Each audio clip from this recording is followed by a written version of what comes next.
जय हिंद स्टूडेंट, मैं Mohammad Kashif biology MK में आपका खैर मकदम करता हूं। आज हम कक्षा 12 जीव विज्ञान यूपी बोर्ड एग्जामिनेशन 2023 लेके आए हैं, जिसमें पूरा जीव विज्ञान का कक्षा 12 का ये मॉडल पेपर है और बहुत मेहनत से बनाया गया है। ठीक है, पेपर में ये वीडियो आपको थोड़ी लंबी हो सकती है, इसे स्किप मत कीजिएगा क्योंकि ये आपके लिए बहुत ही महत्वपूर्ण वीडियो है। इसमें सबसे पहले हम बात करते हैं क्वेश्चन नंबर 1, जो कि बहुविकल्प है, यानी 1 से लेके 4 तक, यानी 4 बहुविकल्प इसमें क्वेश्चन है ऑब्जेक्टिव टाइप, जो कि एक एक नंबर के होते हैं। अब ये कौन कौन देखिए, सबसे पहला क्या है, पारिस्थितिक तंत्र से संबंधित भारतीय वैज्ञानिक हैं। ठीक है, इकोसिस्टम, पारिस्थितिक तंत्र से संबंधित भारतीय वैज्ञानिक की अगर बात करें तो इनका नाम आता है आर मिश्रा। ठीक है, आर मिश्रा। इसके बाद अगला क्वेश्चन है ऑब्जेक्टिव टाइप, प्रोटीन संश्लेषण हेतु प्रारंभन कोड है। तो प्रारंभन कोड को आरंभन कोड भी कहते हैं, समारंभन कोड भी कहते हैं, और ये है आपका AUG। ठीक, अगला क्वेश्चन हमारा, फलों की वह क्रिया जिसमें बीज रहित फल का निर्माण होता है, तो ऐसी प्रक्रिया को कहा जाता है अनिषेक फलन। ये सारी वीडियो हमारे बायोलॉजी एमके चैनल पर उपलब्ध हैं, उसको देखिए। इसके बाद अगला क्वेश्चन है हमारा, जो कि आखिरी क्वेश्चन है ऑब्जेक्टिव टाइप में, भारत में टाइगर प्रोजेक्ट शुरू किया गया था सन 1973 में उत्तराखंड के नैनीताल जिले के रामनगर में, और कौन से पार्क में, जिम कॉर्बेट नेशनल पार्क में, IBWL द्वारा। इसके बाद हमारा जो अब हम क्वेश्चन लेंगे यहाँ से और फिर आपको आंसर भी दिखाएंगे। तो हमारा क्वेश्चन है, देखिए क्या है क्वेश्चन है हमारा, प्लाज्मिड क्या है, प्लाज्मिड क्या है समझाइए। तो इसके लिए देखिए यहाँ पर देखिए आप, प्लाज्मिड क्या है।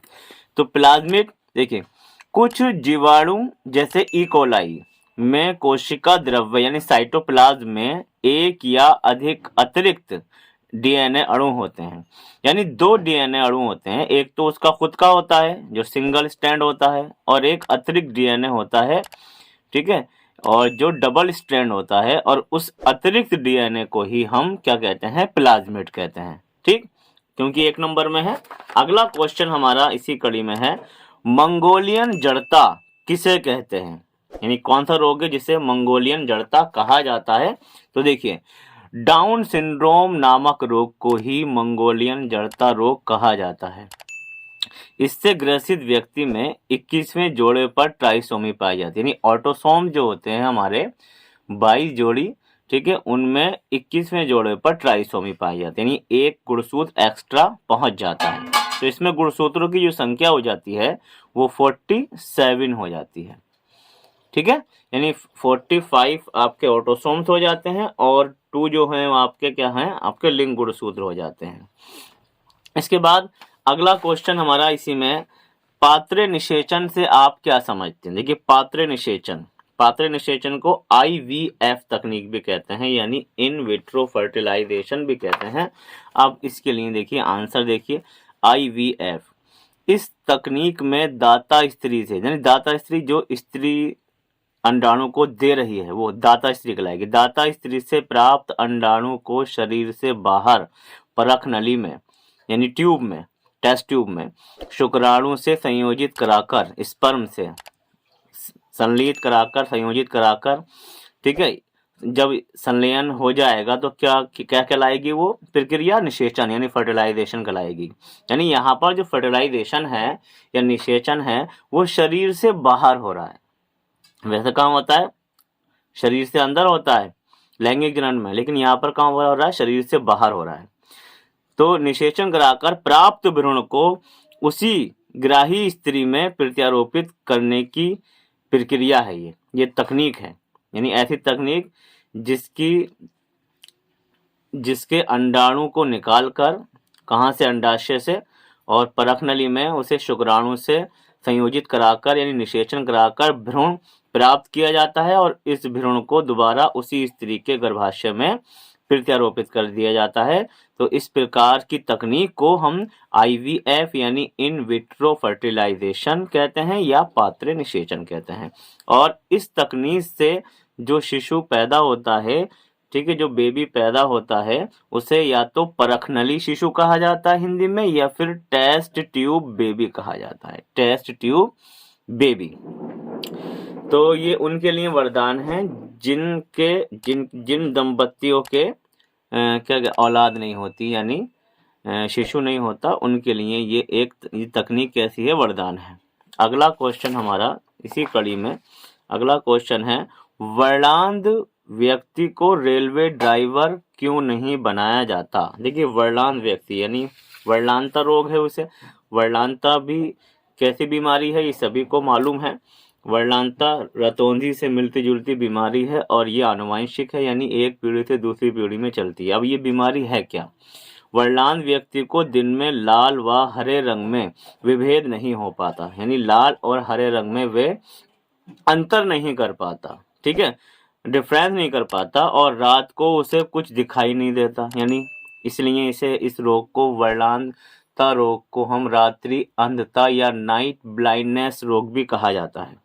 तो अगर ऐसा व्यक्ति है जिसे रात को दिखाई ही नहीं देता और दिन में भी लाल और हरे रंग में वो डिफरेंस नहीं कर पाता, तो ऐसे व्यक्ति को रेलवे ड्राइवर बनाना उचित नहीं होगा, औचित्य ही नहीं है रेलवे ड्राइवर बनाना। अगला हमारा क्वेश्चन है जो कि है दूसरे का अड़ा। क्या है ये क्वेश्चन? ये संकटग्रस्त जातियों से आप क्या समझते हैं, 1 नंबर का क्वेश्चन है। तो देखिए, संकटग्रस्त जातियां ये भी बहुत ही इंपॉर्टेंट क्वेश्चन है। मानवीय क्रियाकलापों, इंसान के क्रियाकलाप तथा अपने पर्यावरण के साथ अनुकूलन ना बना पाने के कारण कुछ जंतु जातियां या पौधे जातियां, जंतु की जातियां या पौधों की जातियां विलोपन की ओर बढ़ रही हैं, यानी कम हो रही हैं, खत्म हो रही हैं, यानी खत्म होने की कगार पे आ गई हैं, यानी उन पे संकट आ गया है। तो ऐसी ही जातियों को हम संकटग्रस्त जातियां कहते हैं, और इन जातियों को लाल आंकड़ों की पुस्तक यानी रेड डाटा बुक में क्या सूचीबद्ध किया जाता है, ठीक है। अगला क्वेश्चन है, देखिए, तीसरे का मनुष्य के नर जनन तंत्र का केवल नामांकित चित्र बनाना है, सिर्फ चित्र बनाना है मनुष्य के नर जनन तंत्र का। तो मनुष्य के नर जनन तंत्र का ये चित्र, मादा जनन तंत्र का भी चित्र इंपॉर्टेंट है, नर जनन तंत्र का भी चित्र इंपॉर्टेंट है। तो सबसे पहले हम यहाँ पर नर जनन तंत्र का चित्र देख लेते हैं। आपको क्या क्या यहाँ पर चीज़ें देखनी है। देखिए, यहाँ पर सबसे पहले आपको ये पीछे का एरिया बनाना है, ये यूरेटर है यानी वृक्क नलिका, ठीक है, जहाँ से गुर्दों से मूत्र आता है, और ये है आपका क्या, ब्लेडर यानी क्या कहते हैं, मूत्राशय, ठीक है। इसके बाद फिर ये 2 नलियाँ हैं, इन नलियों को हम कहते हैं वास डिफरेंस यानी शुक्रवाहिकाएं। यहाँ से क्या कहते हैं, शुक्राणु का ये रास्ता है जाने का। इसके फिर यहाँ पर के दोनों तरफ क्या है, वृषण कोश में 2 वृषण पाए जाते हैं, टेस्टिस, वृषण को बोलते हैं टेस्टिस। 2 वृषण पाए जाते हैं, एक लेफ्ट साइड और एक राइट साइड। ये कहाँ पर होते हैं, ये वृषण कोश में होते हैं। और इसके बाद फिर यहाँ पर देखिए, ये आपको जो दिखाई दे रहे हैं ये है आपका सेमिनल वेसिकल यानी शुक्राशय। क्योंकि अच्छा, वृषण के ऊपर जो संरचना आपको दिखाई दे रही है ये वाली, इसे कहते हैं हम एपिडाइडिमिस यानी अधिवृषण, हिंदी में अधिवृषण कहते हैं, और इसे एपिडाइडिमिस कहते हैं।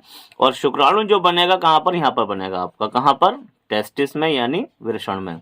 और वृषण में शुक्राणु बनने के बाद फिर यहाँ जाएगा, यहाँ इसका परिपक्वन होगा, मैच्योर होगा, और ये शुक्रवाहिका यानी वास डिफरेंस से होता हुआ इसमें सेमिनल वेसिकल्स में जाएगा। सेमिनल वेसिकल्स को शुक्राशय कहते हैं। यहाँ पर शुक्राणु इकट्ठा होते हैं। इसके बाद यहाँ पर आपको 2 ग्लैंड दिखाई दे रही हैं। पहली ग्लैंड है आपका प्रोस्टेट ग्लैंड और दूसरी ग्लैंड है बल्बो यूरेथ्रल ग्लैंड, ठीक है। यहाँ पर एक सफेद रंग का द्रव निकलता है जिसमें शुक्राणु क्या कहते हैं, जो शुक्राणु में मिल जाता है, और जिसे हम सीमेन या वीर्य कहते हैं।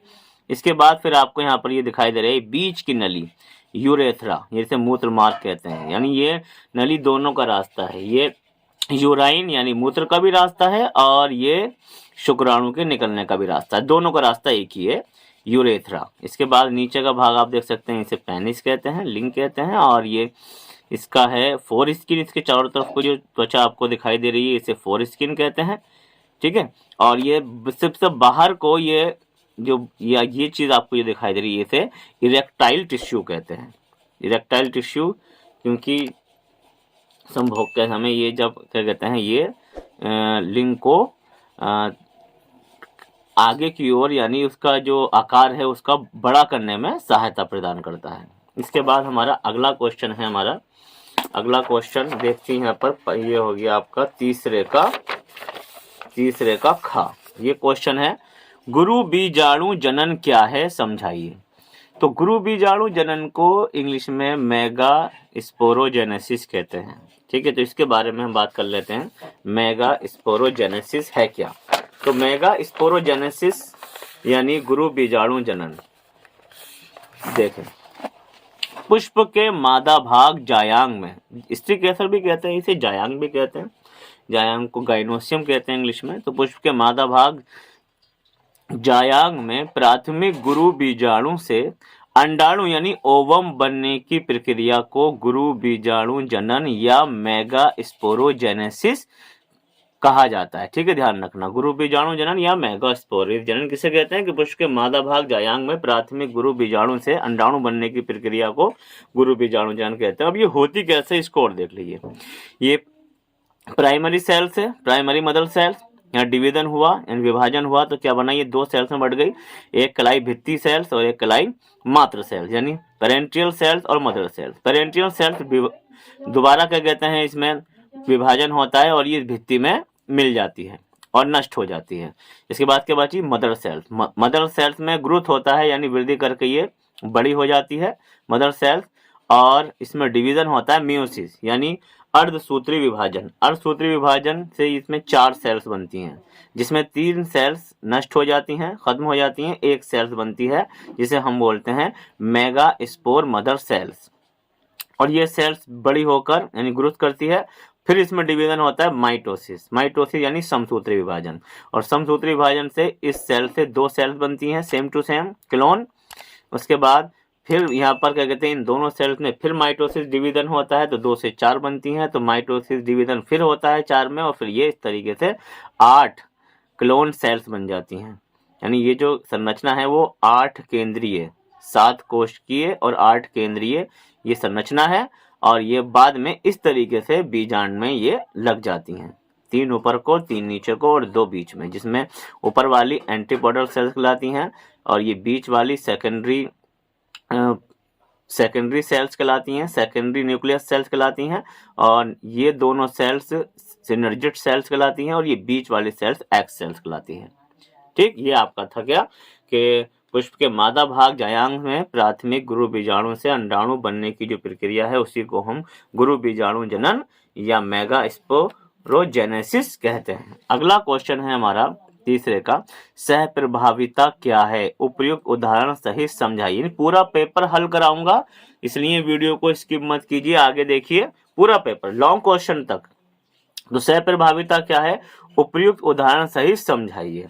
तो सह प्रभाविता के लिए देखिए यहाँ पर देखिए, सह प्रभाविता जीवों में नर तथा मादा में क्रॉस कराने पर यानी संकरण कराने पर नर व मादा दोनों के लक्षण प्रथम पीढ़ी में समान रूप से प्रकट हो जाते हैं, ठीक है। यहाँ पर समान रूप से दिखाई देंगे अलग अलग, और जीव है तो धब्बों के रूप में दिखाई देंगे, ये मिलेंगे नहीं जैसे लाल और सफेद गुलाबी, ऐसा नहीं है, अलग अलग आपको ये धब्बों के रूप में दिखाई देंगे, और इस प्रकार की प्रक्रिया को ही हम सह प्रभाविता कहते हैं। अब ये एग्जाम्पल लिखिए, मवेशियों में, मवेशी किसे बोलते हैं, पालतू पशुओं को बोलते हैं। मवेशियों में शरीर के ऊपर 2 रंग के धब्बे, जैसे आपने गाय या भैंस देखे होंगे तो उसमें सफेद है तो काले धब्बे होते हैं, या लाल है तो सफेद धब्बे होते हैं, काला है तो सफेद धब्बे होते हैं, इस तरीके से। तथा मनुष्य में रुधिर वर्गों की वंशागति इसी के उदाहरण हैं। जैसे यहाँ पर देखा काला सांड, बीबी यहाँ पर सफेद गाय, डब्ल्यू यहाँ पर प्रथम पीढ़ी में आपको जितने भी यहाँ पर दिखाई देंगे, मान लीजिए 4 अगर यहाँ पर बच्चे पैदा हुए हैं तो चारों के चारों कैसे होंगे, चितकबरे होंगे, यानी उसमें ये रंग भी आएगा काला और सफेद रंग भी आएगा, ठीक है। तो इसी को हम क्या कहते हैं, सह प्रभाविता कहते हैं, क्योंकि इसमें दोनों के यानी माता पिता दोनों के लक्षण समान रूप से उसकी औलाद में दिखाई देते हैं। अगला क्वेश्चन हमारा है इंटरफेरॉन तथा पिरऑन्स क्या है, यानी तीसरे का घा, इंटरफेरॉन्स और प्रिऑन्स। तो इंटरफेरॉन्स के लिए हम यहाँ पर देखते हैं, ये देखिए यहाँ पर इंटरफेरॉन्स क्या है, ये भी बहुत इंपॉर्टेंट क्वेश्चन है। सारे क्वेश्चन आपको इंपॉर्टेंट मिलेंगे इस वीडियो में। इंटरफेरॉन देखिए, ये प्रोटीन अणु होते हैं, इनका संश्लेषण विषाणु संक्रमित कोशिकाओं द्वारा होता है। ठीक है, इनका संश्लेषण कब बनते हैं, ये विषाणु संक्रमित कोशिकाओं से। जब विषाणु वाला रोग हो जाता है उसके बाद जो कोशिकाएं बनती हैं उनमें ये बनते हैं। ये समीपवर्ती कोशिकाओं को संक्रमण से बचाने का कार्य करते हैं, यानी उपयोगी हैं मानव सेल्स के लिए। इसके बाद प्रिऑन्स क्या है, ये अनुपयोगी है। ये क्या, ये संक्रामक प्रोटीन है, संक्रमण को फैलाती है ये प्रोटीन। ये उच्च ताप एवं विकिरण से अप्रभावित रहते हैं, ना तो इनका हाई टेम्परेचर का असर होता है ना विकिरण का असर होता है, और ये रोग उत्पन्न करते हैं। ठीक है, ये रोगों को खत्म करते हैं इंटरफेरॉन, सेल्स को बचाते हैं कीटाणुओं से, और ये प्रिऑन्स क्या है, ये रोग उत्पन्न करते हैं। अगला है हमारा, ये भी बहुत इंपॉर्टेंट क्वेश्चन है, चौथे का कैंसर क्या है, ये कितने प्रकार का होता है। इंपॉर्टेंट क्वेश्चन है, देखिए यहाँ पर कैंसर कोशिकाओं का ऐसा समूह जो अनियंत्रित वृद्धि करके एक गांठ यानी ट्यूमर जैसी संरचना बना लेता है, जो तेजी से वृद्धि करके सामान्य कोशिकाओं को भी नष्ट कर देती हैं। तो ऐसी गांठ या ट्यूमर को ही हम कैंसर के नाम से जानते हैं। अब ये कितने प्रकार का होता है, ये 2 प्रकार का होता है, सुदम ट्यूमर और दुर्दम ट्यूमर। ठीक है, सुदम के बारे में देखें कि ये इस प्रकार के ट्यूमर संयोजी ऊतक में बंद रहते हैं, यानी एक ही जगह पर ही रहते हैं, ये स्थिर रहते हैं, वह एक ही स्थान पर रहते हैं और एक ही स्थान पर ये अनियंत्रित वृद्धि करते हैं, यानी गांठ बनाते हैं, एक ही स्थान पर रहते हैं। दुर्दम ट्यूमर, इस प्रकार के ट्यूमर रुधिर व लसिका द्वारा, यानी ये जो ट्यूमर है रुधिर ब्लड या लसिका लिम्फ द्वारा शरीर के अन्य भागों में पहुंचकर दूसरे ट्यूमर बनाते हैं। ये अधिक घातक होते हैं, यानी ये शरीर के विभिन्न स्थानों पर बारी बारी से पहुंचते रहते हैं, बारी बारी से ट्यूमर पहुंचते रहते हैं ये, और जिन्हें हम दुर्दम ट्यूमर कहते हैं, यानी ये अस्थायी होते हैं और ये सबसे ज़्यादा भयंकर होते हैं, सबसे ज़्यादा घातक होते हैं। इसके बाद अगला क्वेश्चन है हमारा, इसी में सहभोजिता पर संक्षिप्त टिप्पणी लिखिए। सहभोजिता, तो सहभोजिता के लिए अगर हम बात करें कि इसका आंसर मैं आपको ऐसे ही बता देता हूँ, इसमें मैंने नोट नहीं किया। तो यानी इसमें क्या होता है कि कोई जीव या पौधा किसी दूसरे जीव या दूसरे पौधे पर रहता है, सिर्फ उससे आवास प्राप्त करता है, लेकिन भोजन खुद बनाता है। ठीक है, तो उस पौधे पर या उस जीव को ना तो लाभ होता है और ना ही हानि होती है। तो ऐसे प्रकार के संबंध को हम क्या बोलते हैं, सहभोजिता कहते हैं।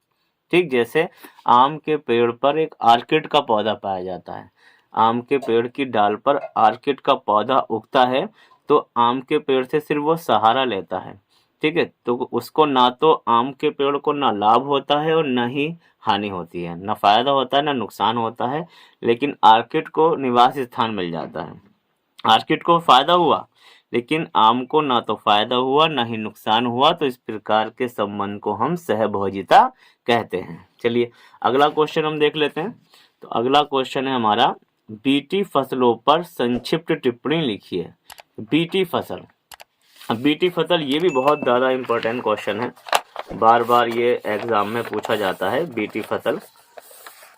इसके लिए देखिए यहाँ पर बीटी फसलें यानी बायोटेक्नोलॉजी, ठीक है, बायोटेक्नोलॉजी यानी जैव प्रौद्योगिकी द्वारा ऐसी फसलें उत्पन्न की जा रही हैं जिनके लिए कीटनाशकों की आवश्यकता नहीं होती, यानी ये खुद ही कीटनाशी होते हैं। कीट अगर इन पर अटैक करता है तो वो कीट खुद ही मर जाता है, इनके रस को जब चूसता है, फूल के, फल के, तने के, ठीक है, तो खुद ही मर जाता है। तो जब खुद ही मर जाएगा तो कीटनाशक पदार्थों का इस्तेमाल क्यों होगा। ठीक, इनमें बीटी विष, जिसको हम बोलते हैं टॉक्सिन, विष तो टॉक्सिन है, बहुत खतरनाक है, जहरीले होने से ये पादप प्रजातियां पीड़क प्रतिरोधी हो जाती हैं। ठीक है, यानी पेस्टिसाइड का इन पर इस्तेमाल ही नहीं होगा, ये खुद ही क्या कहते हैं, पीड़क प्रतिरोधी हैं, कोई भी कीड़ा इनको नुकसान नहीं पहुंचा सकता।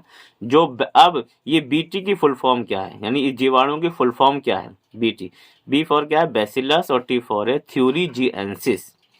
नामक जीवाणु से निर्मित किया जाता है। ये प्रतिविष कौन सा टॉक्सिन?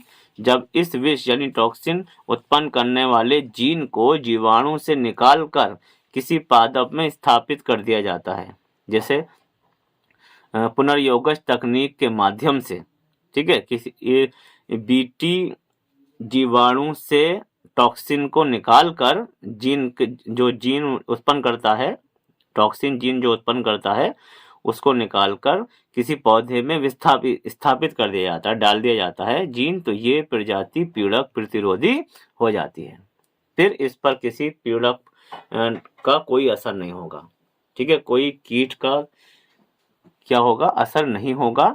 इसलिए ऐसी फसलों को हम क्या बोलते हैं, बीटी फसलें बोलते हैं, जिन पर कीटनाशकों का प्रभाव नहीं पड़ता, ठीक है, नहीं होता, यानी ये फसलें कैसी होती हैं, पीड़क प्रतिरोधी होती हैं।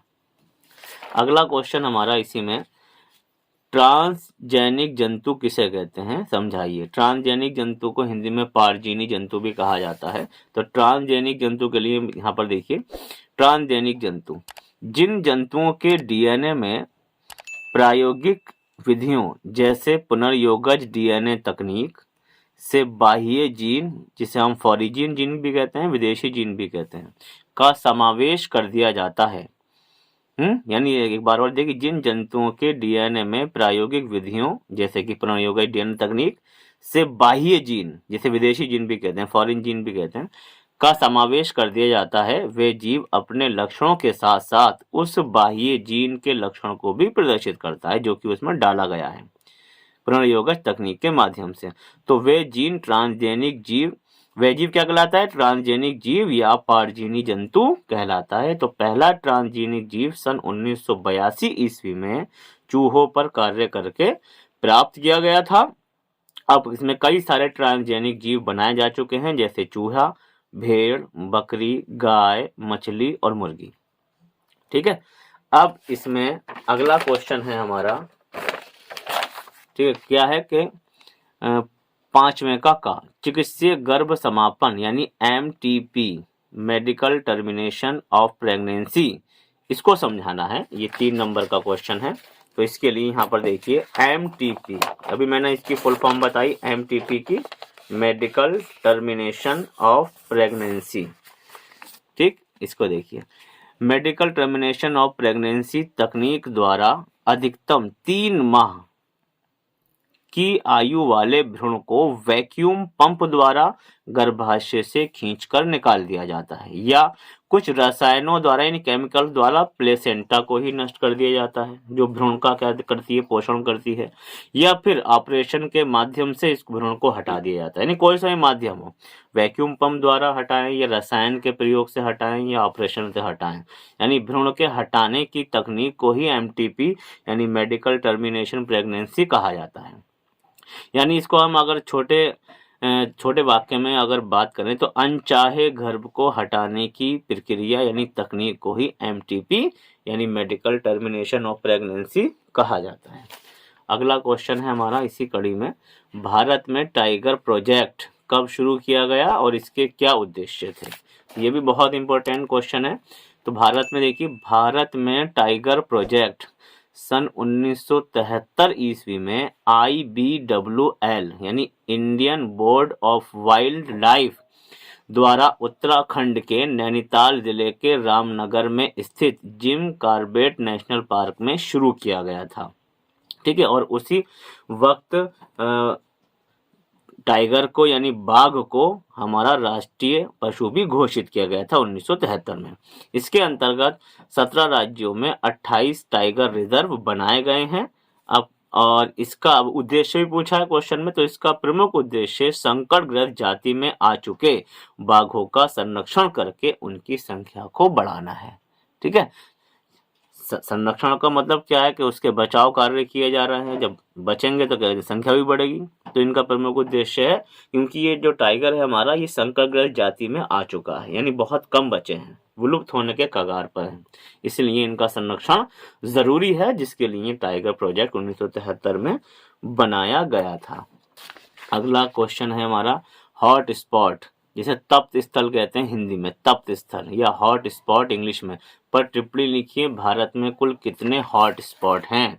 तो देखिए आंसर देखें इसका, ऐसे विस्तृत क्षेत्र, ऐसे बड़े क्षेत्र जो जीव जातियों से परिपूर्ण होते हैं, यानी वहाँ पर जीव जातियां पूरी तरीके से मौजूद हैं, विभिन्न प्रकार की जीव जातियां हैं, जंगल हरा भरा है, घना है, और जिनको मानव क्रियाकलापों के प्रति अति संवेदनशील घोषित किया गया है। नहीं तो वहां पर कोई जीव अपने पशुओं को चराने जा सकता है, ना घास काट सकता है, ना लकड़ियों को काट सकता है, ठीक है, जा ही नहीं सकता, अति संवेदनशील घोषित किया गया है, ठीक है। तो ऐसे क्षेत्रों को ही हम क्या कहते हैं, हॉट स्पॉट यानी तप्त स्थल कहते हैं, ठीक है। अब देखिए यहाँ पर क्या है कि नॉर्मैन मायर ने सन 1988 में हॉट स्पॉट की संकल्पना प्रस्तुत की थी। किसने? नॉर्मैन मायर ने 1988 में हॉट स्पॉट की संकल्पना प्रस्तुत की थी। अब हॉट स्पॉट भारत में कितने हैं? 3 हैं। नंबर 1 देखिए, पश्चिमी घाट hot spot, Indo Burma hot spot और पूर्वी हिमालय हॉट स्पॉट। यानी अगर आप अंदर भारत की बात करें, भारत के अंदर कितने? केवल 2 ही हैं, पश्चिमी घाट हॉट स्पॉट और पूर्वी हिमालय हॉट स्पॉट। बाकी ये कहाँ पर? ये इंडो बर्मा सीमा पर स्थित है, ठीक। इसके बाद हमारा अगला क्वेश्चन है, इसमें अगला क्वेश्चन है हमारा, बायोरिएक्टर का संक्षिप्त वर्णन कीजिए, यानी 5वें का घ। बायोरिएक्टर भी बहुत ही ज्यादा इंपॉर्टेंट क्वेश्चन है ये बायोरिएक्टर। इसके देखिए, यहाँ देखिए, बहुत ज्यादा इंपॉर्टेंट क्वेश्चन है ये बायोरिएक्टर। तो बायोरिएक्टर देखिए, अधिक आयतन संवर्धन से उत्पाद की पर्याप्त मात्रा प्राप्त करने के लिए बायोरिएक्टर का विकास किया गया, जहां संवर्धन अधिक आयतन 100 से लेकर 1000 लीटर संशोधित किया जा सकता है। इस प्रकार का बायोरिएक्टर एक बर्तन के समान होता है, जिसमें सूक्ष्म जीवों, पौधों, जंतुओं एवं मानव कोशिकाओं का उपयोग करके कच्चे माल को जैव रूप में विशिष्ट उत्पादों, वीएसटी यानी जीव, एंजाइम इत्यादि में परिवर्तित किया जा सकता है। ये वांछित उत्पाद, वांछित का मतलब क्या होता है? लाभदायक, ठीक है, उत्पाद प्राप्त करने के लिए उपयुक्त तथा अनुकूल परिस्थितियां, जैसे तापमान, क्रियाधार, ऑक्सीजन, विटामिन, लवण और पीएच आदि उपलब्ध कराता है। कौन? ये बायोरिएक्टर। इसके बाद हमारा अगला क्वेश्चन है छठे का अंड जनन क्या है, यानी ऊजेनेसिस क्या है, रेखा चित्र द्वारा समझाइए। ये भी अच्छा क्वेश्चन है। ऊजेनेसिस को देखिए, अंड जनन यानी ऊजेनेसिस, प्राथमिक जनन कोशिका से अंडाणु यानी ओवम बनने की प्रक्रिया को अंड जनन यानी ऊजेनेसिस कहते हैं। अब इसमें देखते हैं, यहाँ पर इसमें 3 अवस्थाओं में ये कंप्लीट होता है, गुणन अवस्था, वृद्धि अवस्था, परिपक्वन अवस्था। तो गुणन अवस्था में देखिए यहाँ पर प्राथमिक जनन कोशिका 2x, ठीक है, इसमें समसूत्री विभाजन हुआ, 2 बार समसूत्री विभाजन होता है। देखिए एक कितने बने? 2 बने, 2x, उसके बाद फिर 2x और 2x में फिर समसूत्री विभाजन हुआ, तो कितने बने? फिर ये 2 से 4, जो क्या कहलाते हैं? ऊगोनिया। यानी 4 जो सेल्स बनी वो क्या कहलाती हैं? ऊगोनिया। और ये क्या होती हैं? सेम टू सेम होती हैं, बिल्कुल क्लोन होती हैं। इसके बाद फिर यहाँ पर इसमें एक सेल्स यानी एक जो ऊगोनिया है वो वृद्धि अवस्था है, सेकंड पोजीशन आ जाती है इसकी, वृद्धि अवस्था, ग्रोथ करने लगती है, यानी वृद्धि करके बढ़ जाती है। और क्या बनाती है? इसी को हम कहते हैं प्राथमिक oocytes कहते हैं, प्राथमिक oocytes कहते हैं। और इसके बाद फिर इसमें होता है अब समसूत्री विभाजन। पहले तो क्या होगा आपका? इसमें अर्धसूत्री विभाजन। यहाँ पर जो होगा पहला, वो कैसा विभाजन है? अर्धसूत्री विभाजन। और अर्धसूत्री विभाजन में क्या होता? प्रथम अर्धसूत्री विभाजन, इसमें 2 सेल्स बनती हैं, और वो कैसी होती हैं? दोनों सेल्स हैप्लॉइड होती हैं, यानी प्राथमिक oocytes कैसा था? डिप्लॉइड, द्विगुणित। और अर्धसूत्री, प्रथम अर्धसूत्री विभाजन में जो 2 सेल्स बनी वो कैसी हैं? हैप्लॉइड, ठीक है, यानी अगुणित। अब इसमें एक सेल्स तो बड़ी हो जाती है वृद्धि पाके, पोषण पाके, दूसरी सेल्स क्या रह जाती है? छोटी रह जाती है, जिसको हम कहते हैं प्राथमिक polar body, primary polar body, ठीक है। और बड़ी वाली सेल्स को क्या कहते हैं? द्वितीयक oocyte। ये वाली क्या थी? प्राथमिक oocyte। अब ये क्या बनी? द्वितीयक oocyte। तो प्राथमिक oocyte क्या थी? डिप्लॉइड, और द्वितीयक oocyte है हैप्लॉइड। इसके बाद फिर यहाँ पर समसूत्री विभाजन होता है। समसूत्री विभाजन से क्लोन सेल्स बनती है, यानी दो सेल्स बनती हैं जिसमें एक सेल तो बहुत बड़ी हो जाती है और दूसरी सेल फिर छोटी रह जाती है, जिसे हम द्वितीयक पोलर बॉडी कहते हैं। ठीक है। इसके बाद देखिए यहाँ पर कभी कभी क्या होता है कि प्राथमिक पोलर बॉडी में भी समसूत्री विभाजन से दो छोटी छोटी कोशिकाएं बनती हैं, जिनको हम संयुक्त रूप से द्वितीय पोलर बॉडी कहते हैं। इसके बाद अब यहाँ पर जो सबसे आखिर में ये जो आपका एक बड़ी कोशिका बनी पोषण पाक है, ठीक है, और इसमें परिपक्वन अवस्था शुरू हो जाती है और इसी से अंडाणु का निर्माण होता है। और मैंने अभी बताया था कि अंडाणु के निर्माण होने की क्रिया को ही oogenesis या अंडजनन कहा जाता है। अब अगला क्वेश्चन है हमारा, मलेरिया रोग क्या है, इस रोग के कारण व बचने के उपाय बताइए। तो मलेरिया रोग भी बहुत इम्पोर्टेंट है और रोग में तो काफ़ी सारे हैं, चिकनगुनिया, डेंगू, मलेरिया और फाइलेरिया, बहुत सारे रोग हैं कोर्स में, लेकिन आप इन रोगों के बारे में देखें जो मैं आपको पढ़ा रहा हूँ। मलेरिया रोग क्या है देखिए, मलेरिया एक संक्रामक रोग है जो गर्म देशों या नमी वाले स्थानों पर रहने वाले मानवों में होता है या गंदगी के आसपास जो मलिन बस्तियों में रहने वाले इंसानों में ये पाया जाता है। ये रोग मादा एनाफिलीज मच्छर की प्रजाति के द्वारा मनुष्य में फैलता है। ठीक है, मादा एनाफिलीज मच्छर। एक फौजी डॉक्टर लेवेरॉन ने सन 1880 में मलेरिया रोग के परजीवी प्लाज्मोडियम का पता लगाया। लेकिन जो इसका देखिए जाए, जो इसका पैथोजन है यानी कीटाणु है वो क्या है, वो प्रोटोजोआ संघ का प्राणी है जिसका नाम है प्लाज्मोडियम, और इसकी खोज की थी 1880 में एक फौजी डॉक्टर, फ्रांस के फौजी डॉक्टर लेवेरॉन ने की थी। तो मादा एनाफिलीज मच्छर क्या करता है कि मादा एनाफिलीज मच्छर तो सिर्फ प्लाज्मोडियम को मनुष्य के शरीर में पहुंचाने का कार्य करता है, यानी वाहक का कार्य करता है। इसके कारण पूछे गए हैं। जब मादा एनाफिलीज मच्छर किसी रोगी व्यक्ति का खून चूसती है तो ये उसके शरीर में पहुंच जाते हैं। कौन? प्लाज्मोडियम। वह वृद्धि करना शुरू कर देते हैं। पहले लीवर कोशिकाओं में पहुंचते हैं, वहां वृद्धि करते हैं ये, फिर उसके बाद ये आरबीसी में पहुंच जाते हैं। ये मच्छर जब किसी स्वस्थ व्यक्ति को काटती है तब अब ये किसके अंदर पहुंच गया? मच्छर के अंदर पहुंच गया, रोगी व्यक्ति से। अब मच्छर रोगी हो गया, मच्छर से, अब मच्छर क्या करेगा, किसी स्वस्थ व्यक्ति को काटती है तब उस मच्छर से प्लाज्मोडियम उस स्वस्थ व्यक्ति के खून में पहुंचा दिया जाता है और इस तरीके से मनुष्य के अंदर ये संचारित हो जाता है। प्लाज्मोडियम की जो स्पोरोजाइट अवस्था है वो सब संक्रामक अवस्था कहलाती है, यानी जो रोग उत्पन्न करने वाली जो अवस्था है प्लाज्मोडियम की वो कौन सी है? स्पोरोजोइट, जो कि इंसान के अंदर होती है। अब इसके प्रकार कितने हैं? तो इस 4 प्रकार का होता है। प्रकार देख लीजिए। तृतीयक मलेरिया, इसमें जो प्लाज्मोडियम का जो जाति है उसका नाम है प्लाज्मोडियम फैल्सीपेरम। 48 घंटे के बाद इसमें बुखार आता है।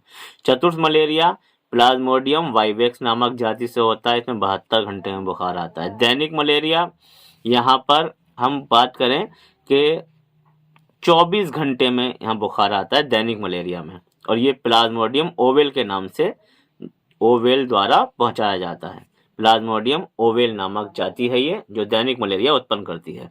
आवृत्ति मलेरिया यानी बार बार मलेरिया आता है, वो क्या? प्लाज्मोडियम मलेरी नामक जाति से आता है, इसमें 48 घंटे में बुखार आता है, इसमें ज्वर आता है, और ये सबसे खतरनाक है आपका एक मलेरी, ये वाली जो जाति है वो सबसे ज्यादा भयंकर है, प्लाज्मोडियम मलेरी। अब इसके क्या है, इसके हमें उपचार क्या करने चाहिए, यानी अगर मलेरिया रोग को नहीं, इसका संचरण ना हो इंसान में, हमें क्या क्या उपाय करने चाहिए? कूड़े के ढेर का निस्तारण कर देना चाहिए। कूड़ा अगर आप देखें आसपास तो उसका निस्तारण कर दें, उसको उठवा दें या फिर गड्ढा खोद के उसे दबा दें।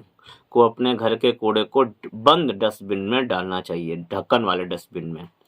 इसके बाद गड्ढों में बरसात के पानी को भरने ना दें।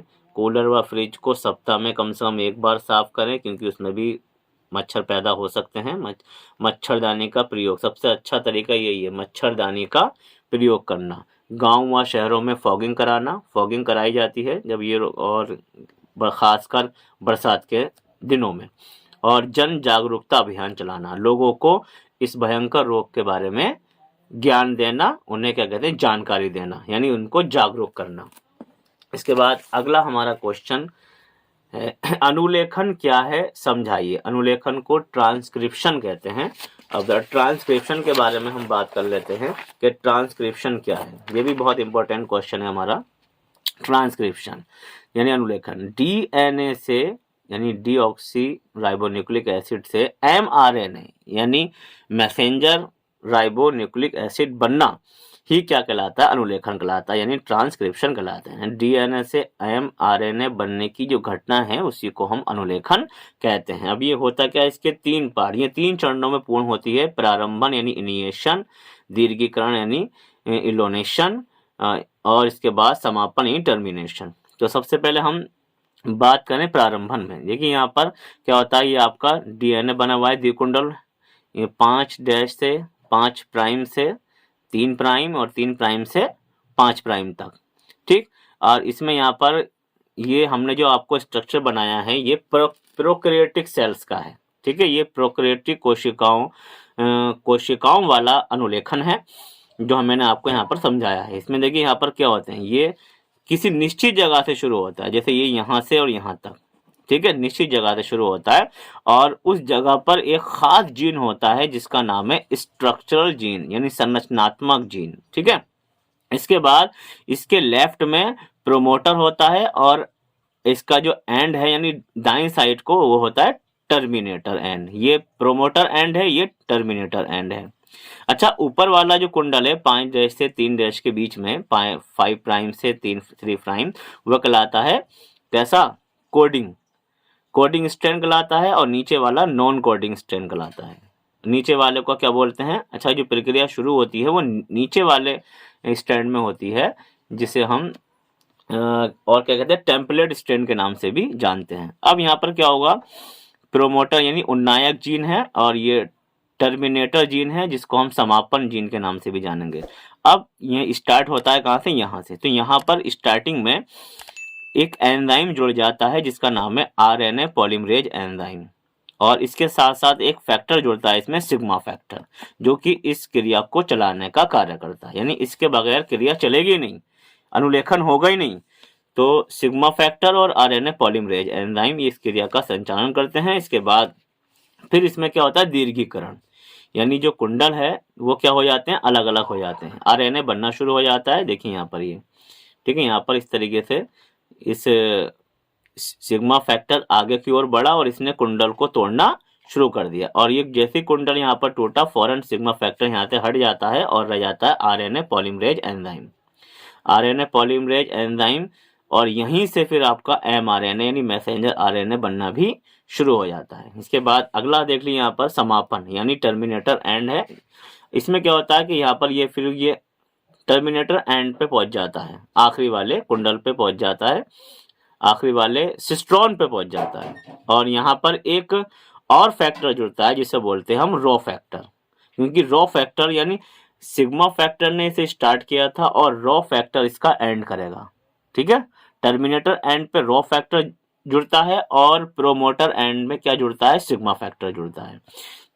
यहाँ पर सिग्मा फैक्टर जुड़ जाता है और जिसकी वजह से इस अभिक्रिया का, इस क्रिया का एंड हो जाता है अनुलेखन का, और जिससे यहाँ पर एक मैच्योर एमआरएनए बन जाता है। यहाँ पर ये मैच्योर एमआरएनए यहाँ पर बन जाता है। तो एमआरएनए बनने की, डीएनए से एमआरएनए बनने की प्रक्रिया को ही हमने क्या कहा था अभी? ट्रांसक्रिप्शन या अनुलेखन कहा जाता है। अगला क्वेश्चन है हमारा इसी कड़ी में, मेंडल के तृतीय नियम को पुन्नेट चार्ट की सहायता से समझाइए। यानी पुन्नेट चार्ट भी बनाना है, मेंडल का तीसरा नियम भी आपको समझाना है। तो इसके लिए देखिए यहाँ पर मेंडल का तृतीय नियम जो बहुत बार पूछा गया है परीक्षा में। तो मेंडल का तृतीय नियम क्या है? तो मेंडल का तृतीय नियम, जिसे हम स्वतंत्र अवव्यूहन का नियम भी कहते हैं, ये क्या है कि जब दो जोड़ी विरोधी लक्षणों के बीच क्रॉस यानी संकरण कराया जाता है तो प्रथम पीढ़ी F1 में प्रभावी लक्षण दिखाई देते हैं, लेकिन द्वितीय पीढ़ी F2 में सभी लक्षण स्वतंत्र रूप से प्रकट हो जाते हैं। यानी पहली पीढ़ी में तो खाली प्रभावी लक्षण ही दिखाई देंगे, लेकिन दूसरी पीढ़ी में लक्षणों का पृथक्करण हो जाएगा, सब लक्षण अपने आप को स्वतंत्र रूप से दिखाएंगे। और इसी को हम मेंडल का स्वतः विहोन का नियम कहते हैं। एग्जाम्पल देखिए, पीले और गोल, पीले के लिए डबल वाई देख रहे हैं यहाँ पर कैपिटल, गोल के लिए कैपिटल डबल आर। इसके बाद हरे के लिए इसको उल्टा कर देंगे, स्मॉल डबल वाई, और झुर्रीदार के लिए स्मॉल डबल आर। ठीक है, इस नियम को हमारी बायोलॉजी एम के की वीडियो में दिखाया गया है, उस वीडियो को देखिए। ठीक है, अब हम यहाँ पर भी आपको बता देते हैं। इसके बाद देखिए F1 पीढ़ी में क्या आपको प्राप्त हुआ, मैंने कहा प्रभावी लक्षण प्राप्त होते हैं, यानी पीले गोली पर यहाँ पर देखिए capital Y small Y capital R small R. ये जीन आया तो है लेकिन ये अप्रभावी जीन है, ये प्रभावी जीन है, तो प्रभावी वाले प्रथम पीढ़ी में दिखाई देंगे, यानी जितने भी हमें बीज प्राप्त होंगे वो सारे के सारे संकर पीले गोल होंगे। ठीक है, हाइब्रिड पीले गोल। इसके बाद अब ये पुन्नेट चार्ट बना हुआ है, देखिए पुन्नेट चार्ट। इसमें ये क्या है, इसको और देख लें। इसमें आपको 16 खाने बनाने हैं, 4 दूनी 8, 4 तिया 12, 4 चौक 16। 16 खाने के बाद आपको करना क्या है कि यहाँ पर कैपिटल वाई 2 खानों में ऊपर, 2 खानों में नीचे स्मॉल वाई। यहाँ पर एक खाने में, पहले खाने में कैपिटल आर, दूसरे खाने में स्मॉल आर, फिर तीसरे खाने में कैपिटल आर, चौथे खाने में स्मॉल आर। और जो क्रिया आपने लंबवत दिखाई है, ऊपर से नीचे दिखाई है, वही क्रिया आप बाएं से दाएं दिखाएंगे। ठीक है, बाएं से दाएं दिखाएंगे, बिल्कुल सेम टू सेम। और फिर इसकी मल्टीप्लाई करनी है। देखिए वाई की वाई से कैपिटल वाई हो गया, आर की आर से कैपिटल आर। इस तरीके से आप जब इसकी मल्टीप्लाई इन सब से करेंगे तो यहाँ पर ये आपके ये पीले गोल पीले गोल पीले गोल। अब इसकी मल्टीप्लाई इन सब से करेंगे, ठीक है, तो ये पीला गोल पीला झुर्रीदार पीला गोल पीला झुर्रीदार। इसकी मल्टीप्लाई इन सब से करेंगे तो इस तरीके का स्ट्रक्चर आपको दिखाई देगा, जिसमें पीला गोल हरा गोल। और इसकी मल्टीप्लाई जब इससे करेंगे तो यहाँ पर आपको ये स्ट्रक्चर दिखाई देगा, पीला गोल पीला झुर्रीदार हरा गोल और हरा झुर्रीदार। इस तरीके से आपको ये यहाँ पर पीले गोल कुल मिला के 9, पीले झुर्रीदार कुल मिला के 3, हरा गोल 3 और हरा झुर्रीदार 1, इसके 4 टाइप के आपको बीजों की संरचना दिखाई देगी। और ये अगर पूछे कि मेंडल के तृतीय नियम का जो अनुपात है वो कितना होता है, तो यही अनुपात होगा 9:3:3:1। ठीक, तो ये क्वेश्चन भी हमारा कंप्लीट हो गया। अब हम आगे बढ़ेंगे और हमारा अगला क्वेश्चन है, जो कि अब हमारे क्वेश्चन लॉन्ग क्वेश्चन शुरू हो जाते हैं। और लॉन्ग क्वेश्चन में मैंने कहा था कि वीडियो के स्टार्टिंग में कहा था कि हमारे जो लॉन्ग क्वेश्चन भी मैं आपको समझाऊंगा, तो इसमें से वैसे तो अथवा वाला नहीं समझाऊंगा, यानी 7, 8, 9 3 क्वेश्चन है और ऑप्शन में एक एक आपको अथवा में दे रखा है, लेकिन कुल मिला के 6 क्वेश्चन है, यानी करने आपको 3 ही है। तो इसलिए मैं यहाँ पर क्वेश्चन ले रहा हूँ, डीएनए पैकेजिंग क्या है, इसके महत्व को समझाइए। एक अच्छा क्वेश्चन है और इसको देखिए, डीएनए पैकेजिंग वाला। देखिए यहाँ पर क्या है कि डीएनए पैकेजिंग, देखिए न्यूक्लियोसोम्स मत के अनुसार प्रत्येक क्रोमेटिन सूत्र सीधा न होकर एक दानेदार माला के समान होता है। यानी गुणसूत्र की जो स्टार्टिंग वाली जो अवस्था होती है, जो प्रारंभिक अवस्था होती है, उसमें ये धागे समान रचनाएं होती हैं। उन धागे समान रचनाओं को हम क्रोमेटिन धागे कहते हैं। ठीक है, ये क्रोमेटिन सूत्र कहते हैं। तो ये न्यूक्लियोसोम मत के अनुसार ये कैसा होता है, सीधा न होकर एक दानेदार माला के समान होता है। ये दाने जिन्हें न्यूक्लियोसोम्स कहते हैं इकाइयों के रूप में होते हैं। ये खोजे विल्किंस 1960 ने एक्सरे विवर्तन द्वारा अध्ययन तथा वुडकॉक 1973 ने इलेक्ट्रॉन सूक्ष्मदर्शी द्वारा अध्ययन के आधार पर हुई। न्यूक्लियोसोम्स की खोज, न्यूक्लियोसोम इसकी संरचना का वर्तमान विचार जो दिया वो ब्रैडबरी व उनके साथियों ने 1981 में दिया था। न्यूक्लियोसोम्स इकाइयों के रूप में निश्चित दूरी स्थित होते हैं। इनकी दूरी कैसी होती है, निश्चित, यानी जितनी भी दूरी होती है वो कैसी होती है, निश्चित होती है। इनमें हिस्टोन प्रोटीन माध्यिका के रूप में, माध्यिका यानी बीच में, तथा डीएनए इनके ऊपर कुंडल के रूप में लिपटा हुआ रहता है। हिस्टोन प्रोटीन 2 टेट्रामर इकाइयों की बनी होती है। दोनों टेट्रामर इकाइयां चपटी तथा एक दूसरे से चिपकी हुई रहती हैं। इस प्रकार बने ऑक्टामर में 4 प्रकार के हिस्टोन प्रोटीन्स होते हैं। ये क्रमशः H21, H2B, H3 व H4 हैं। 4 प्रकार के हिस्टोन प्रोटीन पाई जाती हैं, H2A, H2B, H3 व H4। इनके 2-2 अणु होते हैं। ये इस प्रकार से लगे रहते हैं कि एक अर्ध बेलनाकार संरचना बन जाती है। यहाँ पर ये देखिए, एक अर्ध बेलनाकार संरचना बन जाती है और इनके चारों तरफ डीएनए अणु एक सूत्र लगभग 1/3/4 बार कुंडलित इसमें रहता है। ये डीएनए सूत्र आपको यहाँ पर ये दिखाई दे रहा है। ठीक है, कितना 1 से ही 3/4 बार इसमें कुंडलित रहता है, घुमावदार।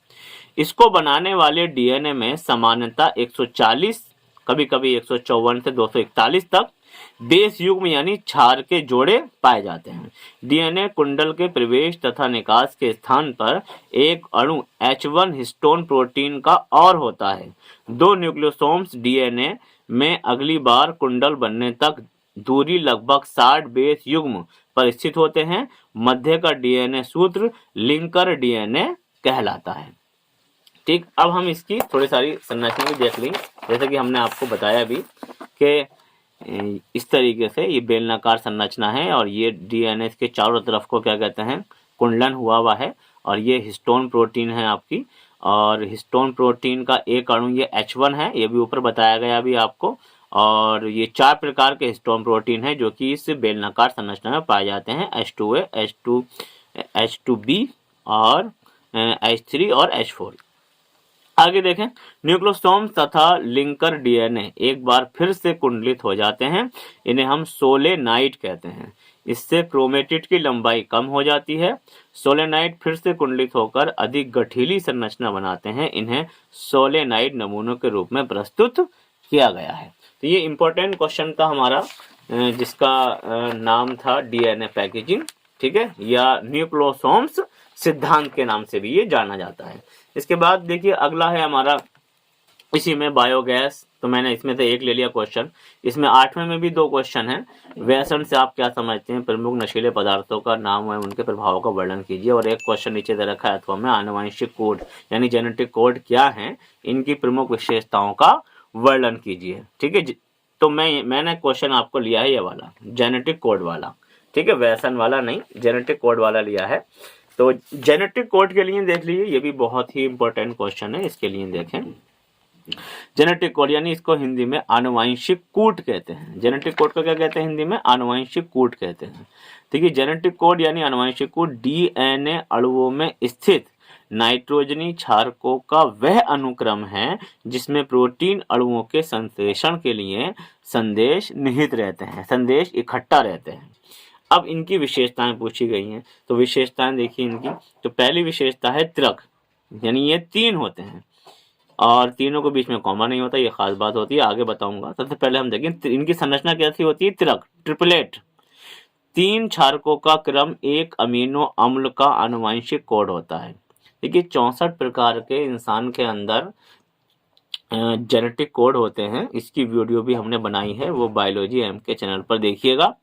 ठीक है, तो उसमें देखिए जैसे AUG, इसे प्रारंभन या समारंभन इसे कोड कहा जाता है। तो AUG इसमें एडेनिन, यूरेसिल और ग्वानिन 3 बेसों से मिलकर बना होता है। ये न्यूक्लियोटाइड अनुक्रम मिथियोनिन, अब ये कौन से न्यूक्लिक अम्ल को कोड करता है? मिथियायोनिन या मिथियोनिन कह दीजिए इसे। दूसरा जरा क्या है GUG, देखो है ये भी 3 है, ये यहाँ पर इसकी विशेषता त्रिक, यानी 3-3 के ये कोड में होते हैं, 3-3 के ये क्रम में लगे होते हैं। तो GUG अनुक्रम वैलिन नामक अमीनो अम्ल को कोड करता है। AUG किसको करता है? मैथियोनिन को। और GUG किसको करता है? वैलिन को। अगला है अपहासित। अपहासित होते हैं ये, यानी इसका क्या अर्थ है? इसका अर्थ है कि एक अमीनो अम्ल के लिए एक से अधिक पर्याय नाम कूटों का प्रयोग किया जा सकता है। यानी अमीनो अम्ल एक है तो वे 1 को भी, 2 को, 3 को, 4 को, 5 को या 6 को भी कोड कर सकता है एक अमीनो अम्ल। ठीक है, यानी अमीनो अम्ल कई तिर्यक कोडों को कोड कर सकता है एक अमीनो अम्ल। यह तंत्र जीवों को उत्परिवर्तनों के हानिकारक प्रभावों से बचाता है। जैसे यहाँ पर देखिए AGA, AGG, CGA सभी आर्जिनिन के कूट हैं। यानी आर्जिनिन जो है वे AGA को भी कोड कर रहा है, ठीक है, AGG को भी कोड कर रहा है और CGA को भी कोड कर रहा है। यानी एक अमीनो अम्ल कई सारे कोडोन को कोड कर सकता है। इसके बाद अगला है इसमें अंतिव्यापी, यानी नॉन ओवरलैपिंग भी बोलते हैं इसे, अंतिव्यापी। इसका अर्थ है कि एक mRNA अणु में एक ही क्षारक अक्षर के प्रयोग को विभिन्न कूटों में नहीं किया जा सकता। अर्थात AUC GUU को केवल AUC तथा GUC के रूप में ही प्रयुक्त किया जा सकता है। जैसे यहाँ पर ये बोल रहा है AUC और उसके बाद फिर दे रखा है इन्होंने GUU। तो कह रहा है कि इस तरीके से इसको और इस तरीके से इसको, ऐसे ही इसको प्रयोग किया जा सकता है। बस ये नहीं है कि हम क्या कहते हैं AUC लिख दिया, उसके बाद फिर हमने यहाँ पर क्या लिख दिया AUC लिख दिया, फिर उसके बाद हम लिख दिया CGU ऐसा करके, तो ये क्या माना जाएगा, ये गलत माना जाएगा। ठीक है, यानी इसमें ओवरलैपिंग नहीं होनी चाहिए। ये 3 है, उसके बाद जो शुरू होगा फिर ये 3 होगा आगे को। ऐसा नहीं है कि यहाँ से शुरू कर देंगे। ठीक है, इसमें ऐसा नहीं हो सकता। इसलिए क्या होते हैं, ये अतिव्यापी होते हैं, इनमें ओवरलैपिंग नहीं पाई जाती। ठीक है, इसे देखिए AUC तथा CGU के रूप में प्रयुक्त नहीं किया जा सकता। अगला है हमारा, देखिए असंदिग्ध होते हैं, कोई शक नहीं होता इसमें। एक विशेष आनुवंशिक कोड हमेशा एक निश्चित अमीनो अम्ल को ही कोड करेगा। ये 2 या 2 से अधिक अमीनो अम्लों को कोड नहीं कर सकते। अब इसके लिए देखिए, जैसे यहाँ पर ये AGA है, तो AGA तो ये किसको कोड करेगा, ये आर्जिनिन को। ठीक है, ये आर्जिनिन को ही कोड करेगा, समझे। AGA है तो ये भी आर्जिनिन को ही कोड करेगा। ठीक, यानी एक अमीनो अम्ल केवल एक जो कोडोन है वो एक ही अमीनो अम्ल को कोड करेगा, बस एक अमीनो अम्ल को। लेकिन जो अमीनो अम्ल हैं वो एक से ज्यादा कोडोन को कोड कर सकते हैं। इसके बाद इसमें अगला है सार्वत्रिक होते हैं, सार्वत्रिक सभी जगह सभी जीवों में। ठीक है, चाहे पौधे हों या जंतु, सूक्ष्म हो या वृहत, तो सार्वत्रिक होते हैं। ये माना जाता है कि एक ही आनुवंशिक कोड सभी जीवों में उसी अमीनो अम्ल को कोड करता है। ठीक है, अब जैसे यहाँ पे देखिए AGA, AGG, CGA वगैरह जितने भी हैं ये, तो किसी भी जंतु में अगर ये पाए जाते हैं तो वे सभी के सभी आर्जिनिन को ही कोड करेंगे, किसी भी जंतु में। अगला है नंबर 6 कॉमा रहित होते हैं। ये मैंने पहले बता चुका हूँ। देखिए कॉमा दिखाई दे रहा है कहीं भी आपको लगा हुआ, नहीं दिखाई दे रहा। देखिए यहाँ पर AUG, UUU, GUG कॉमा नहीं होता इनमें लगा हुआ। जबकि अगर हम नाम लिखते हैं, 3 अगर नाम लिखेंगे तो पहले कॉमा लगाएंगे, फिर में तथा या वा लगाएंगे। इसमें ऐसा कुछ नहीं होता, ये कॉमा रहित होते हैं। 2 संलग्न कूटों के बीच विराम या कॉमा नहीं होता है, अर्थात ये कूट कॉमा रहित रहते हैं। जब श्रृंखला समाप्त होती है तो उस स्थान पर समापन कूट आ जाता है, समापन कोडोन आ जाता है। समापन कोडोन बताएंगे इसमें आगे, पहले ये देख लीजिए यहाँ पर क्या है कि AUG किसको कोड करता है, मैथियोनिन को। UUE किसको, फिनोल फिनेलिन को। GUG किसको, वैलिन को। यानी क्या करते हैं कि एक जो आपका आनुवंशिक कोड है वो एक ही अमीनो अम्ल को कोड करेगा। इसके बाद अगला हमारा पॉइंट है, इसमें जो आखिरी पॉइंट है इस क्वेश्चन का, वो है देखिए समारंभ कूट तथा समापन कूट। आरंभन कूट भी कहते हैं इसे, और दूसरे वाले को समापन या टर्मिनेटेड, इसको कोडोन कहते हैं। देखिए ज्ञात जेनेटिक कोडोन में से 64 एक कोड समारंभ AUG, समारंभ क्या है AUG, तथा 3 समापन कोड होते हैं UAA, UAG और UGA। ये भी क्वेश्चन है कि समारंभन कोडोन और समापन कोडोन के नाम लिखिए। तो समारंभन तो AUG है, केवल एक ही है, और समापन कोडोन है आपके 3 UAA, UAG और UGA। ये पॉलीपेप्टाइड श्रृंखला का आरंभ करते हैं तथा विमोचन करने में भी सहायक होते हैं। यानी आरंभ होता है AUG से और एंड होता है इसका UAA, UAG और UGA से। ठीक है, ये तो स्ट्रक्चर देखिए यहाँ पर, ये DNA का है, ये तो मैंने वैसे ही बना दिया है क्योंकि DNA डबल कुंडल होता है, जिसे वाटसन और क्रिक ने दिया था। देखिए अगर A है तो T को कोड करेगा, यहाँ 5 प्राइम और 3 प्राइम स्ट्रैंड है ऊपर का नॉन कोडिंग स्ट्रैंड, और ये 3 प्राइम 5 प्राइम कोड है, ये कोडिंग स्ट्रैंड है।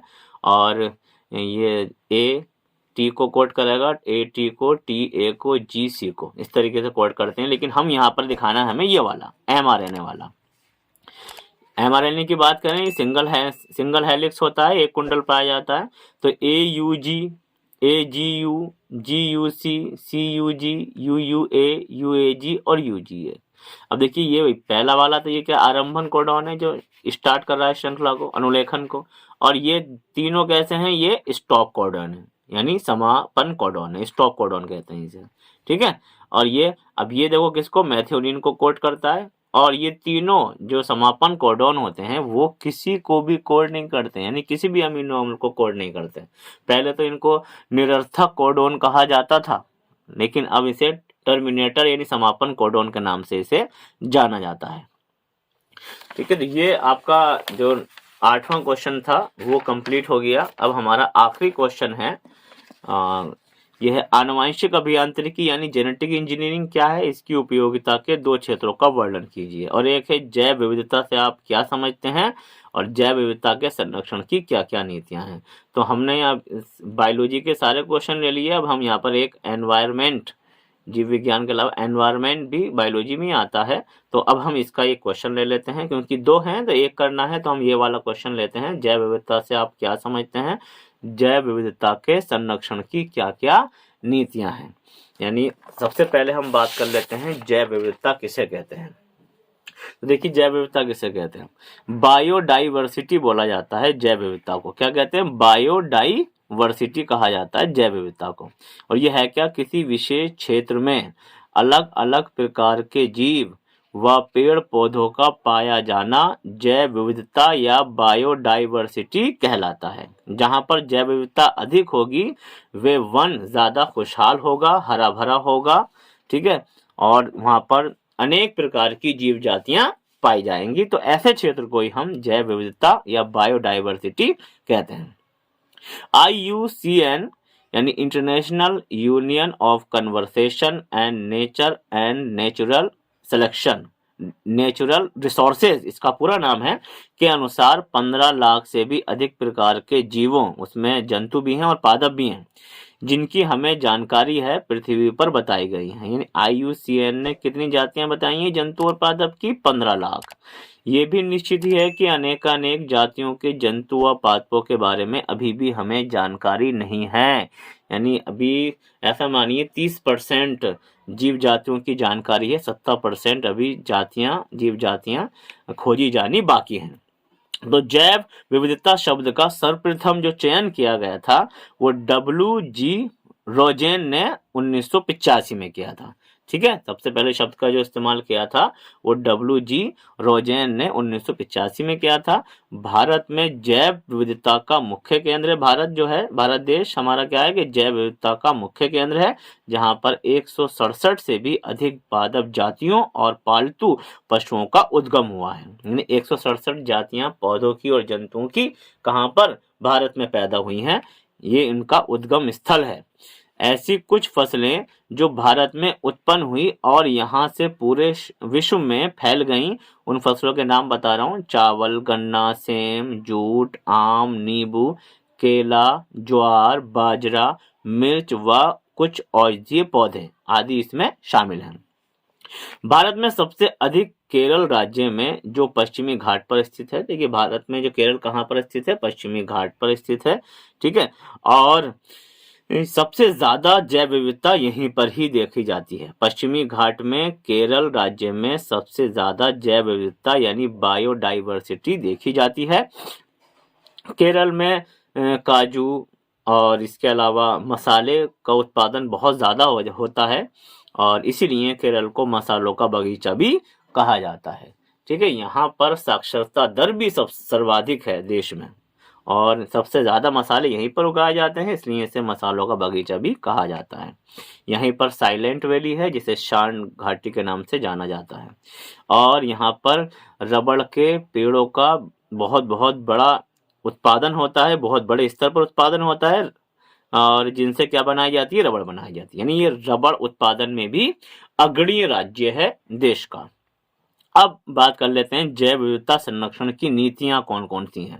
तो ये नीतियां निम्नलिखित हैं। देखिए पहली नीति है जंतुओं के प्राकृतिक आवासों का संरक्षण, यानी जहां पर जंतु रहते हैं, ठीक है, उनका संरक्षण जरूरी है, क्योंकि ये प्राकृतिक स्थलों पर रहकर ही वृद्धि करेंगे, अन्यथा विलुप्त होने लगेंगे, खत्म होने लगेंगे।